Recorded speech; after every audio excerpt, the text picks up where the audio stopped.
We are at Spiritism at Noon by the Spiritist Group of New York, and we are currently studying the book A Full Life, written by the Spirit Joanna de Angelis through the mediumship of Divaldo Franco. And we have just started in the same way that the other book, Empty Lives, the one that precedes this one, were separate chapters. This one is the same. Of course, all of them with the same aim. This one in particular to explain to us things that could be in the way of us achieving full life and what should we do to, move them away. So I'm going to start sharing my screen with you so we can start reading, and as always, stopping for comments and questions you may have. So this is chapter 2, is spiritual influences. The exchange between incarnate and discarnate spirits happens to mind. There is always a mind influencing another mind. There is no such thing as mental isolation among human beings, just as there is no isolation among all living beings.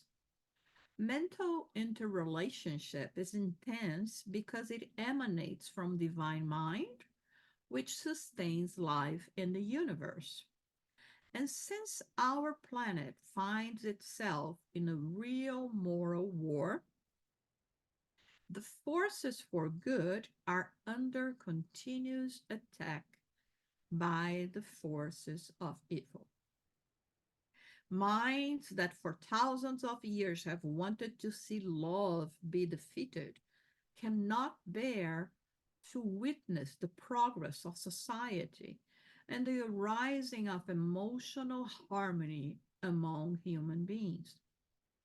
Since time immemorial, backward beings who make no effort to overcome their own inferiority have decided to fight against those who step by step have worked on their own progress.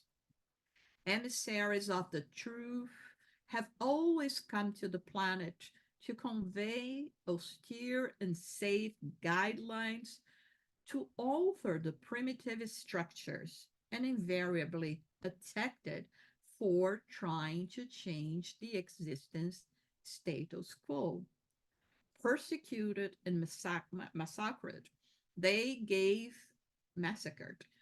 They gave up their lives like lab animals to become an example for those who would arrive later. In the meantime, Jesus came. Okay, yeah, that's a tough one, right? So as we study and are constantly talking according to what we learn in, with spiritist philosophies and spiritism being one of them, we are immortal beings. Uh, Life goes on. And because life goes on, because there is no death of the spirit, we as spirits continue uh, frequenting, let's say, the environments that we like and tuning in with ideas, ideals there are similar to ours. But of course, in the same way that we will find spirits, and now I'm talking, when I talk spirit, I'm talking either with a corporeal body or not, uh, we we tend to belong to groups, right? There are groups of friends that we have, people that share our same interests, people that are, trying to learn things to better themselves. And there are others that remain in states that are more related to rebelliousness and vengeance. And of course, instead of opening their eyes and seeing that they have to blame themselves, they blame the circumstances. And one of them that is very common is blaming God.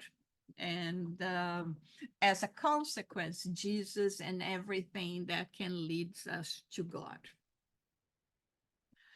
So this is what we've been seeing happening in our planet, since there is this interrelationship, as Joanna de Angelis explains to us, with one another.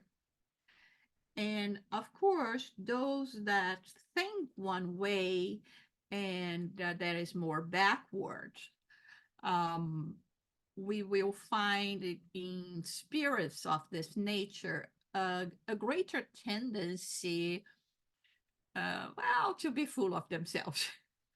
So their ideas are the right ones. There is not much of, respect the ideas of others and the time of others. And when we think about considering the so many incarnations that we had and the different history that each one of us have, I mean, of course we are different, and we have a different takes of situations or certain situations.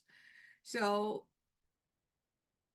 instead of, reviewing their values, they stay in this position of um, attacking, of persecuting those that do not think about it like them and that are striving to become better. And this is how we see here Joanna de Angelis saying that in spite of the so many emissaries of the truth that came, even, we know before Jesus, and brought knowledge, enlightenment, love, and all liberation, all that to the world. Um, there are and being persecuted and all that, and dying for this. Um, Many is still decided to stay on the side of rebelliousness and hatred and revenge, and not thinking that change actually means they have to do the work themselves. Any questions or comments so far?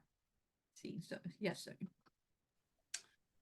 My question is, do you believe in this time in our planet we have living only old spirits needed to rescue themselves, to improve themselves, or we coexist with new spirits start learning, and maybe teaching us with this better behavior? Do you understand what I'm asking you? I'm not so sure I did. This reincarnation we are living now in our planet, Uh-huh. we have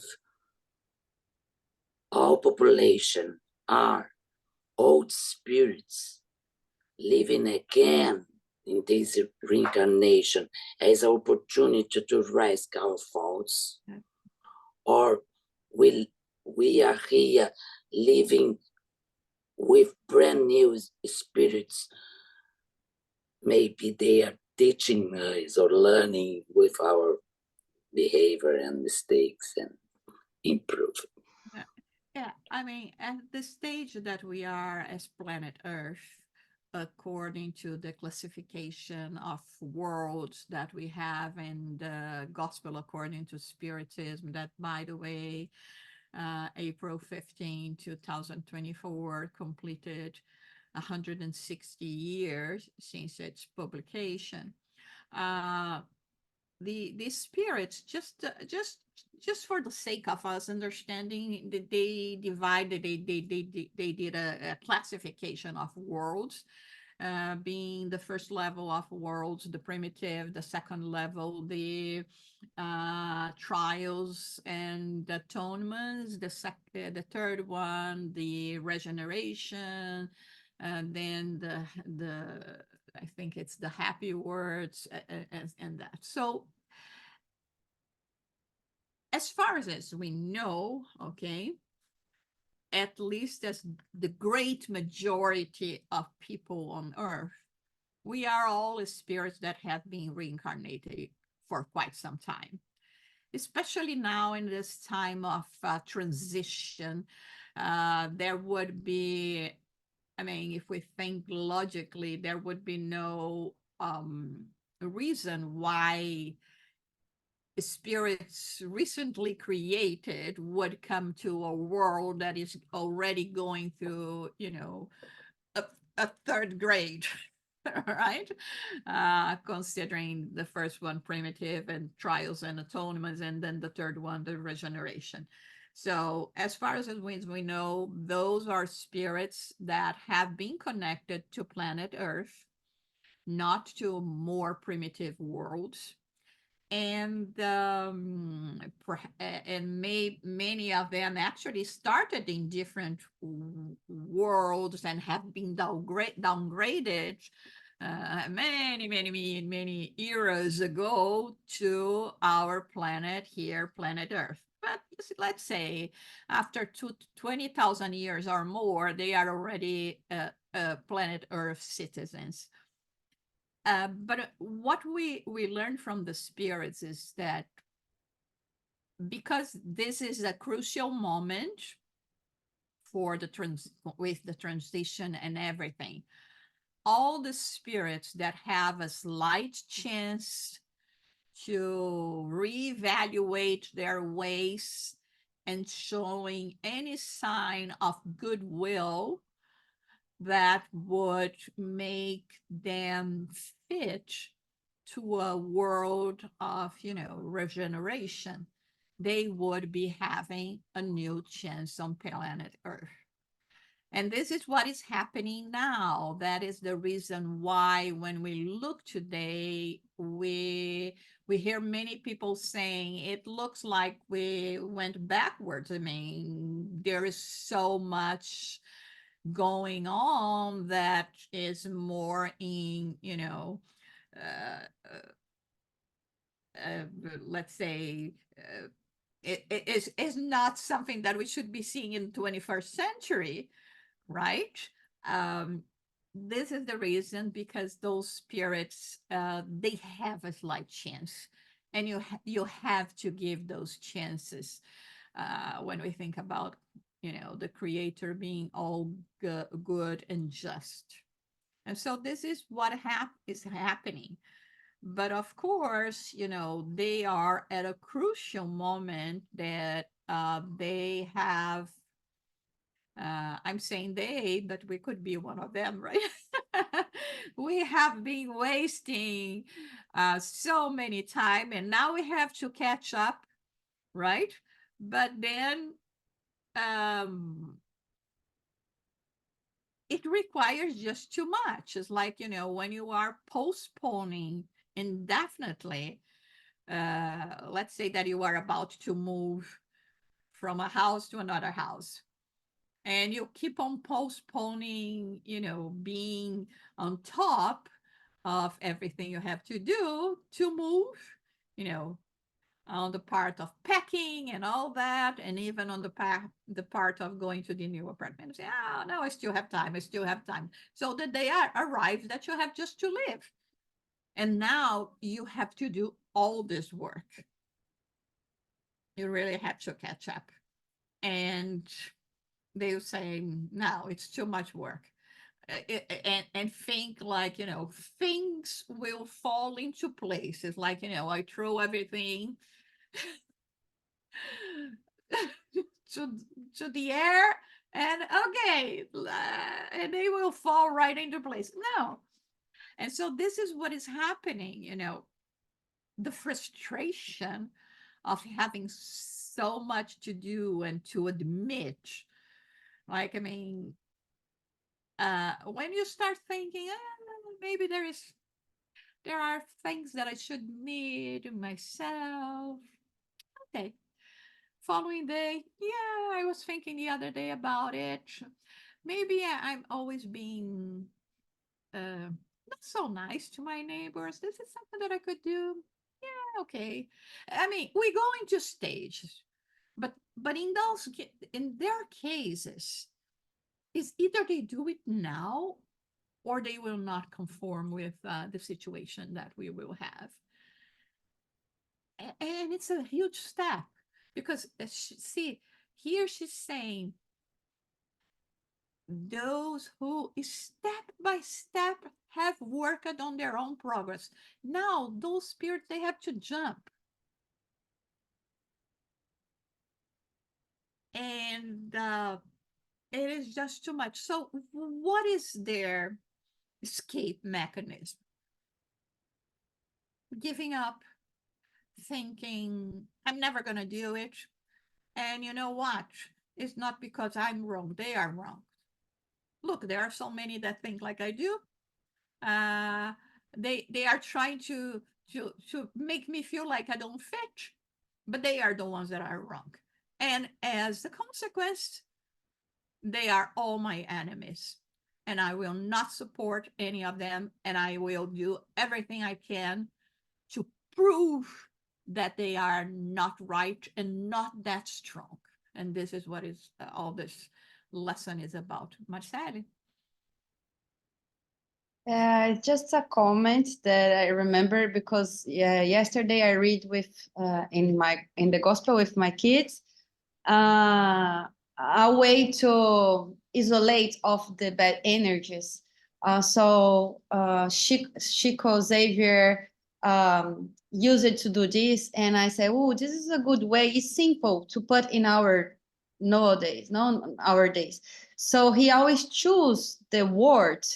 Uh, not saying that the person that lives in the prison, a prisoner, he says a brother or a student. So he changed the bad words in our lives. So it's a way to connect with better energies too. So I start thinking about this, trying to change some words that are not good in our vocabulary is a simple way to um, improve our energy, the energy of our home. So it's just a thing that I remember because she's talking about influence. And I think our word is super powerful and could just help us or the opposite, no? So just a comment. Yeah, no, I mean, that's why what she's talking about here, it's exactly about that, about our minds and being on top of our minds, our thoughts, and how we express it. Because, when we are in the level of thinking, it's bad enough. But when we verbalize, is even worse, words of powers. Today, we know about the Buddhists that they talk about the mantras, right? They are words of powers. When we say God or bless or shalom, so they really are words that. Amen. They invite already a certain emotional response. Yes. So the emotional response that we have in relation to that will dictate the with whom we will be tuning in. And it's really it's really complicated.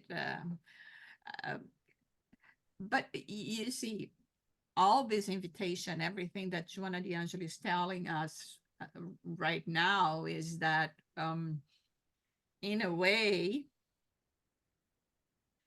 we have a choice, right? We always have a choice. We always have free will. But you have really to analyze what is at play here. You can delay, you can postpone, you can stay in this kind of energy vibes, but then you will miss your opportunity. And the thing is, there is no way we can stop even our progress. We can make it slow. We can do things that will delay it, but it's inevitable. So if we want to say, is there fatality in anything? Yes, there is one, which is we are all going to shine. For some, it will take 5 millennia. For others, maybe 500 millenniums. And this is just an estimate, okay? I'm not saying that in 5 millennia we can be there already. So again, it's what am I going to do? Philip? I'm a bit wondering about what we're talking about here, because it seems to affect me directly. For example, in the paragraph that's underlined, you have guidelines to alter primitive structures. What kind of structures are we talking about? Mm-hmm. Is we are talking about the structures of the soul, right? The way we build ourselves, because with Joanna de Angelis is so always about the inner self. So here, very much when I have an illness that requires a, a follow up with diet, exercises, medicine, whatever, visits to the doctor, surgeries, that represents us being on top of it, being austere in and doing this. This is what they say. She's saying here. The emissaries of truth that we had, and here we are talking about, Abraham, Moses, about Buddha, about other great representatives, of course, not to mention Jesus, that came to this work of soul enlightenment, right? They showed us way and safe ways for us to start doing this. But the primitive structure of the world that reflects what we are, because we could refer here to, Philip, to the political structures, the religious structures, right? The financial structures of all times, even thinking about the Middle Ages and all that, and even before that, the first centuries of our common era, right? But at the end of the day, it's always a reflect of what human beings are doing. Because what I'm going to do with the institution is not the institution per se, is what human beings are relating to that. So let's say we are going to criticize a religion, the structure of a certain religion. Okay, but it's not what was given, especially let's say when we are talking about Jesus and talking about then the Catholic Church and Crusades and Inquisition and all that. Everyone, even in the church, agrees that that was a very dark period in our history of the Christianity, right? But was it because of Jesus? Was it because the teachings he gave to us was wrong, or was it because the interpretation, the interests, and the decisions of imposing upon others their ideas, even using force? So here is what she's talking about.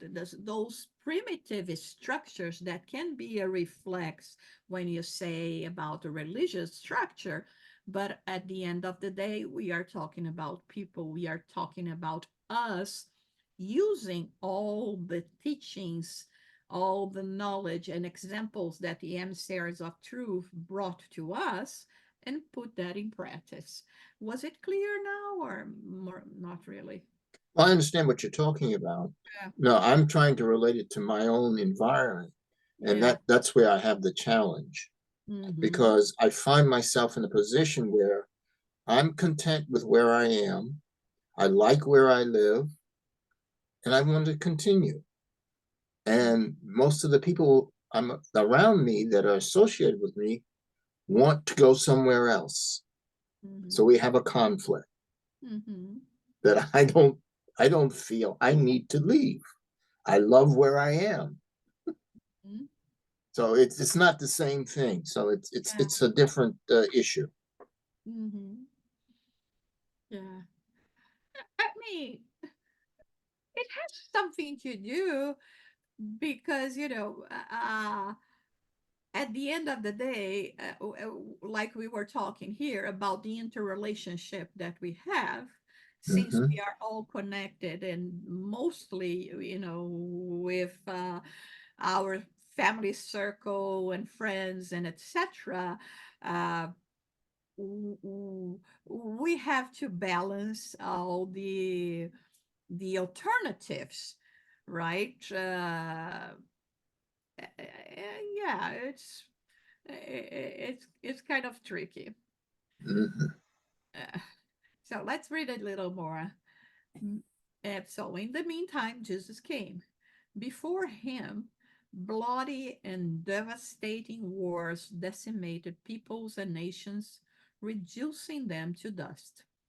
Forgetting about their own transience, nothing was left that hatred would not destroy to scare the next generation.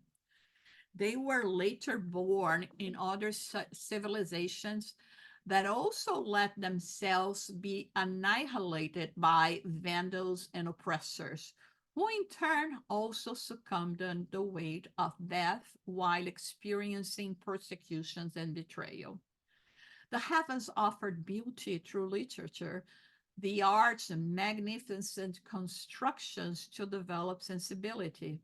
But the rebels, now turned into merciless winners, destroyed everything or did all they could to erase the defeated culture from the memory of time. After Jesus, the sublime peacemaker, wars continued to erupt, even more ferocious and disastrous, in his name or not, respecting nothing and leaving behind a trail of sadness and desolation. So here she's talking about the human nature, right? For one reason or another, we start taking steps that have been compromising us for so long. And worse than that, this idea that not only I have to take over, but I have to destroy any sign, regardless whether, like it says here, it's something that would be good to people. So one thing that we always remember, or I mean, I do remember, is the Library of Alexandria. I mean, there is a myth. I mean, not a myth. It was something that actually existed, but where you had all the knowledge of the world at that time and then they destroyed so many works of art, and with the wars, not caring about things that were built, or not taking care with even trying to prevent signs of uh, decay. Like today, when we talk about ecology, we all know that we have to take steps to protect the planet, the species, vegetable, animal, and ourselves. And we're not taking care that much of what we need to do. Uh, so, and unfortunately, according to what she's saying here and what we know be a reality nowadays, wars are coming and destruction, and with that, surrounding the planet with an energy of sadness and dismay. Uh, and take, for example, what we were saying before. It is already so hard to do the work, even when we are doing it step by step, which would be the right way to do it. Building a solid foundation. And it's an inner struggle, right? And you look around and you say, what's the point? Or we question yourself, what's the point? Because we want immediate results, and it seems that when things are bad, the next day they can get worse. And and this is how minds that do not want us to advance, they will be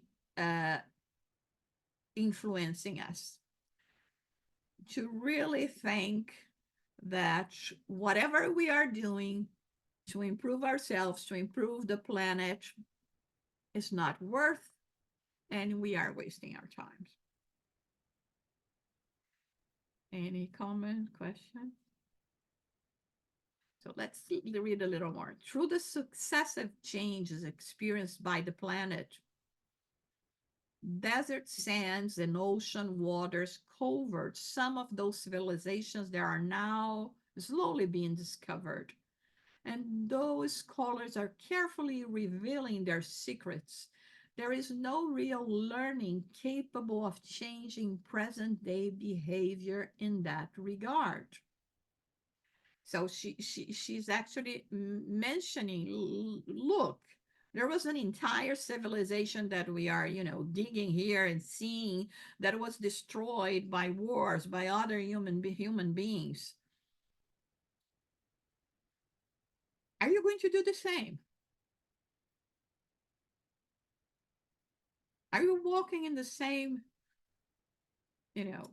pathway that those people that we would say are primitive from second, third century, like 18th centuries, 15 centuries before us were doing? You're still doing that. With the advent of Spiritism, the consoler, in the 19th century, charity reached out its hand to humankind, proposing love and the practice of solidarity as the only way to survive the chaos and provide plenitude for all. Since then, more than 160 years later, there has been only a small and trivial change in society. Human beings are bellicose due to the instinct of self-preservation, but reason, which lifts them onto the altar of sublimation, is tasked with changing their combative nature by redirecting it toward creative, non-destructive work. On the surface, it appears that ignorance and impiety have won. but seedlings of affection and human solidarity sprout everywhere on the planet, countering perversity and the cruel cynicism of evil. Um, well, as she said before, we have been having emissaries of truth bringing us, giving us guidelines. More recently, we had, the advent of spiritism, really, voices of the immortals presenting themselves in all corners of our planet, bringing message, attesting to the immortality of the spirits, giving their own testimonials to say, life goes on, and this is how, according to my life on earth, I'm experiencing life in the spiritual realm now. All of those things, but it's still, even if we are talking about actually a bit more than 160 years later, we don't see that much change. Of course, we have a small percentage that is advancing, others that are working on it, but we are still with the same spirit of confrontation. And but even then, like she says here, the the seedlings of affection and human solidarity is happening, and they are going to prevail in time. It could be faster if each one of us collaborated for this to happen. So that is why it is on a very personal level that Joanna de Angelis talks to us. Because it's not, go to your neighbors and ask them and tell them that they have to do this or that, or to your children or your family members or whatever. No, she's talking to us and, showing how much we have to do our part in taking a stand and keeping ourselves in it regardless of what is happening. Marcel? I don't understand so well, and my husband always asking me. The spiritism came in 160 years ago, but it's like just for a part of the society, I mean, no, not many people knows about the spiritism. It's like concentrated in Brazil or little place. Why is that way? I don't understand. If it's the third consolation, why it not spread for everyone? I don't know. When Jesus came and did all that he did, and as we understand, being a, a pure spirit, a spirit of the highest level of involvement, uh, almost 5 billion years ago, because he participated in the building of our planet. Uh, Not even him could convince people around him, and he would wind up crucified. It took another almost 3.5 centuries for Christianity, for the teachings of Jesus to be more spread, which didn't end. I mean, that was in the Roman Empire when Emperor Constantine decided to make a Christianity part of the religions of the empire. I believe it was only 340 or 60. I don't remember exactly when the next emperor actually declared it the official religion That was the 4th century already. So if with Jesus himself, it took basically 4 centuries, but it's still a lot of persecution and death happening because it was in the Roman Empire, but also at a time that the Roman Empire was, falling, right? What could we say in terms of spiritism? So do you think could be one day like Jesus spread it more? Like it is already. We have spiritism present in like more than 70 countries. We have it's not enough, I know, but we have a spiritism well structured in 25 countries with spiritist federations, um, registered in their countries. But it's slow because even when we consider, I think we have around 120 million people in Brazil. They are Christian. Go to this 120 million and ask how many actually practice. So, I mean, having labeling yourself doesn't mean being that or doing the work. And in the case of spiritism, it is adamant in saying, we don't care if in the future all human beings are going to be labeling themselves as spiritists. What we are worried about is in their own faith, in their own ways, in their own religion, they will embrace the set of knowledge that we have because this represents a liberation, right? Again, it's not saying that is the ultimate knowledge. How could we that still belong to a second class planet, not going to the 3rd class, could say, no, we have all the truth and this is it and nothing's going to change?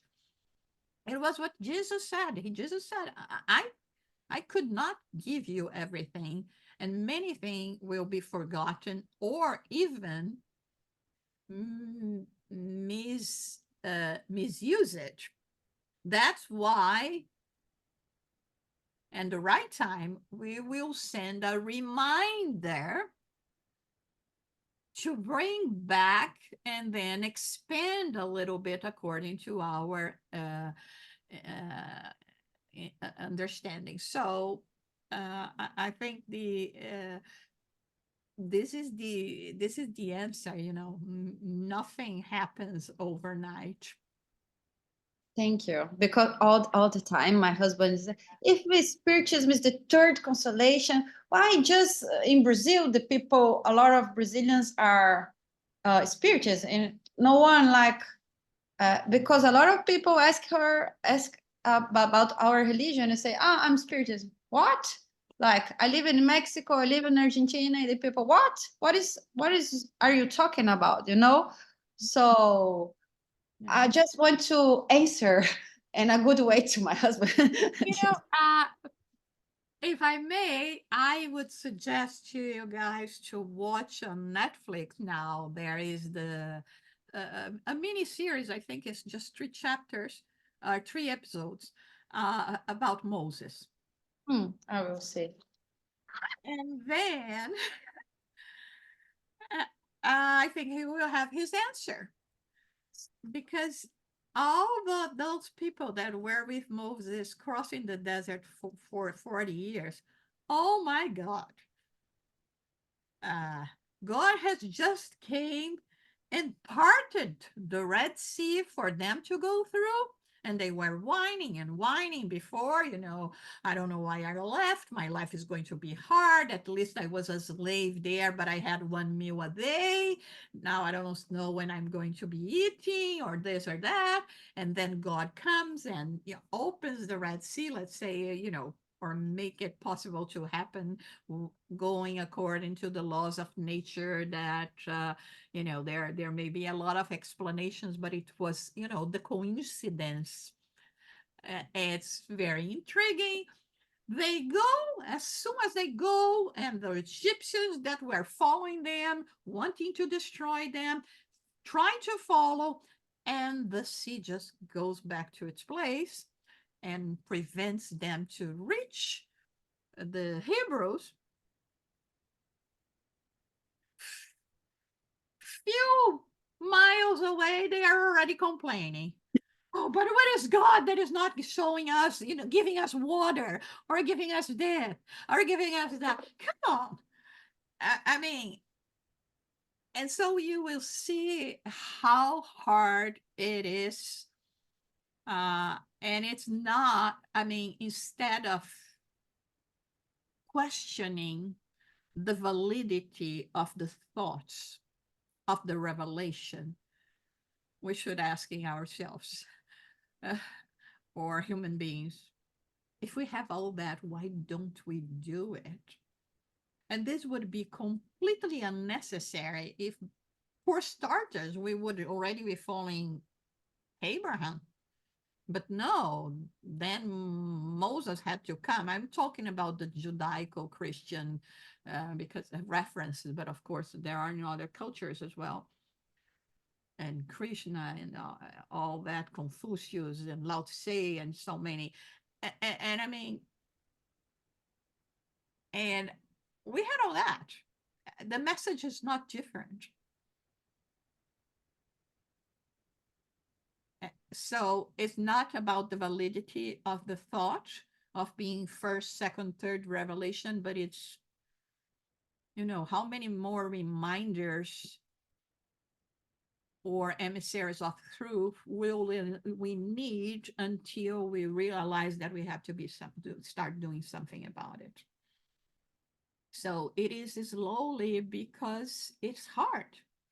Like we were saying before, I don't want to admit to myself that I'm wrong, that I have bad personality traits, or that I don't have the right to be,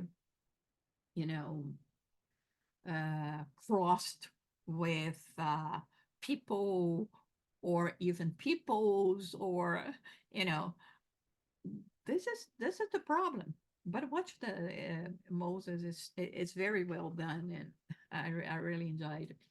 And then we'll see how hard it is. And if I were Moses, I think I would say, what? Okay, go back.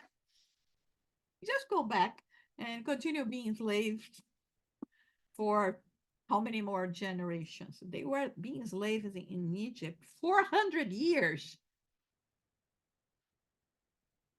Now they are free with a chance to do something.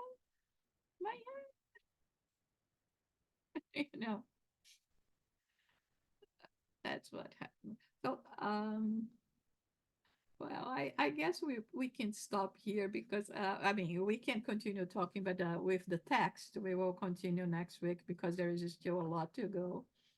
And but yeah, it's a very valid questions. I'm not saying that it's not.